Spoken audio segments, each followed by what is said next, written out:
ललित मोदी के ताल्लुकात भारतीय जनता पार्टी के कई नेताओं के साथ, मगर बीजेपी को कोई जवाबदेही नहीं है क्योंकि इन्हीं ललित मोदी के ताल्लुकात Sushma Swaraj, Vasundhara Raje Scindia, by the way सांसद बांसुरी स्वराज जो कि सुषमा स्वराज की बेटी हैं, वो ललित मोदी के दफ्तर में काम किया करती थी, उनकी टीम में थी। सबसे बड़ी बात, मेहुल चोकसी, नीरव मोदी, विजय माल्या, इन पर कोई जवाबदेही नहीं है भारतीय जनता पार्टी सरकार की। आपने सुना पीएल पुनिया ने क्या कहा, राहुल गांधी ने क्या कहा? क्या अब भी इस मामले की जांच नहीं कराई जाएगी? गौतम अडानी पर गिरफ्तारी वारंट जारी होता है, मगर साहब मजाले यहां जांच के आदेश दे दिए जाएं। उल्टा राहुल गांधी पर हमला किया जाता है कि वो जॉर्ज सोरोस के एजेंट है। बताइए ना, अब तो विजय माल्या खुद राज शमानी को दिए गए इंटरव्यू में इस बात का दावा कर रहे हैं कि मैंने अरुण जेटली को बताया था, मगर पूरी तरह से खामोशी छाई हुई है। दोस्तों, किसी तरह की कोई जवाबदेही नहीं है। मैं समझना चाहता हूं क्यों, और मैं आपको बतलाना चाहता हूं कि सीबीआई के सामने अरुण जेटली ने क्या कहा था। गौर किया जाए, अरुण जेटली ने साफ इनकार किया कि माल्या ने उन्हें यह जानकारी दी थी कि वे देश छोड़कर जा रहे हैं। उन्होंने बस संसद में अचानक मिलकर सेटलमेंट की बात की थी, लेकिन जेटली ने यह बात सीबीआई या किसी जांच एजेंसी को नहीं बताई थी। कुल मिलाकर ऐसा कोई रिकॉर्ड नहीं है कि अरुण जेटली ने सीबीआई को विजय माल्या के विदेश जाने की जानकारी दी हो। क्यों नहीं दी, बताइए? स्वर्गीय वित्त मंत्री अरुण जेटली ने यह जानकारी सीबीआई को क्यों नहीं दी, जांच एजेंसी को क्यों नहीं दी? इसीलिए आज कांग्रेस कह रही है कि विजय माल्या को भगाने में भारतीय जनता पार्टी का हाथ था, और अगर वो ऐसा आरोप लगा रही है तो इसे खारिज करने की कोई कोशिश बीजेपी कर भी नहीं रही है, और करेगी भी क्यों? क्योंकि आप जानते हैं मीडिया कोई सवाल नहीं करने वाला है।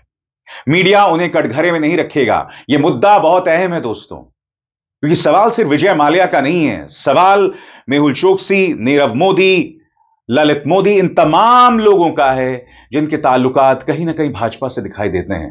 वो मेहुल चोकसी थे ना, जो उस तस्वीर में दिखाई दे रहे थे जिसमें प्रधानमंत्री नरेंद्र मोदी भी बैठे हुए थे। विदेश में ली गई वो तस्वीर।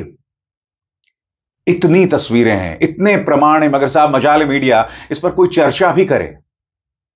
मैं आपको बतला रहा हूं दोस्तों, चाहे ट्रंप का मुद्दा हो, क्योंकि ट्रंप ने 12वीं बार कहा कि मैंने व्यापार का झुंझुना दिखाया, युद्ध रुक गया। कोई जवाबदेही नहीं बीजेपी सरकार की। विजय माल्या बड़ा दावा कर रहे हैं कि मैंने अरुण जेटली को बताया था, देश छोड़ने से पहले उन्हें रोकने की कोशिश नहीं की गई। कोई जवाबदेही नहीं भाजपा सरकार की।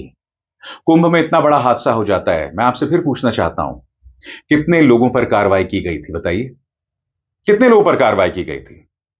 किसी को गिरफ्तार किया गया था? अब तक कोई गिरफ्तारी नहीं है। कम से कम 100 लोग मारे गए होंगे कुंभ में, उस भगदड़ में। उसके बाद दिल्ली में भगदड़ होती है, वहां पर भी लाशों पर पहरा लगा दिया जाता है। आपको याद होगा वो तस्वीर मैंने आपको दिखाई थी कि किस तरह से अस्पतालों के बाहर पुलिस बंदोबस्त कर दिए गए थे ताकि कोई मीडिया वाला अंदर ना घुसे। कोई नहीं जानता कि असली आंकड़ा क्या है।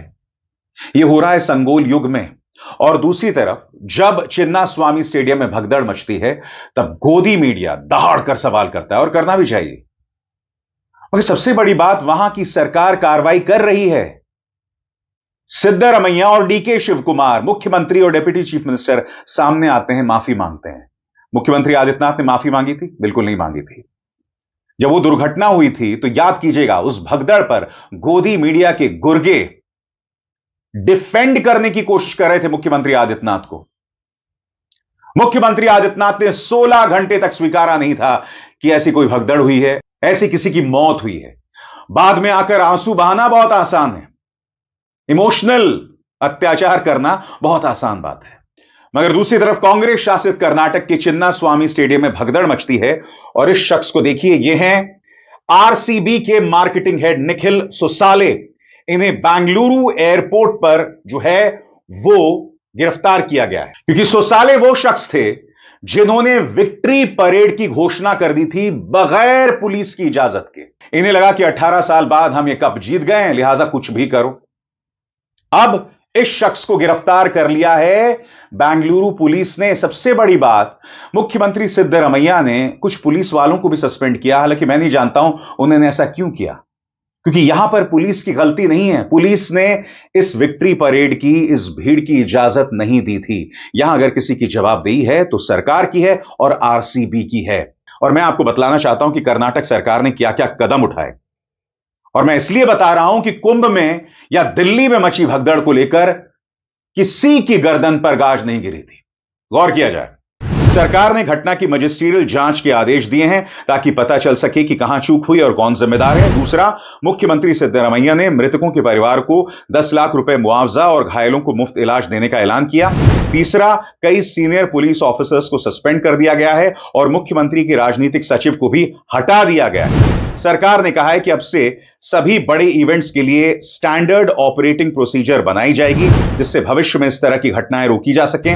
आरसीबी इवेंट मैनेजमेंट कंपनी और कर्नाटक स्टेट क्रिकेट एसोसिएशन के खिलाफ एफआईआर दर्ज की गई है। और जैसे मैंने आपको बताया, आरसीबी का मार्केटिंग हेड, यह शख्स, इन्हें बेंगलुरु एयरपोर्ट पर गिरफ्तार किया गया है। यह शायद देश छोड़कर भाग रहे थे। इसे कहते हैं जवाबदेही, और यह जवाबदेही हर तरफ नदारद है। विजय माल्या के मामले में भी, डोनाल्ड ट्रंप के बयानों पर भी कोई जवाबदेही नहीं है। इसीलिए राहुल गांधी कह रहे हैं, नरेंद्र सरेंडर। जाते जाते एक बार फिर सुनिए राहुल गांधी का वो 30 सेकंड का बयान, जिससे बीजेपी, उनके पूरे प्रचार तंत्र और गुल्लू और कालुओं को जबरदस्त मिर्ची लगी थी। सुना जाए। उधर से ट्रंप ने एक इशारा किया, फोन उठाया, कहा मोदी जी क्या कर रहे हो?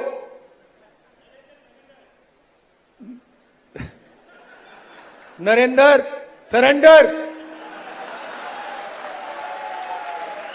और जी हजूर करके नरेंद्र मोदी जी ने ट्रंप के इशारे का पालन किया। अभिसार शर्मा को दीजिए इजाजत। नमस्कार।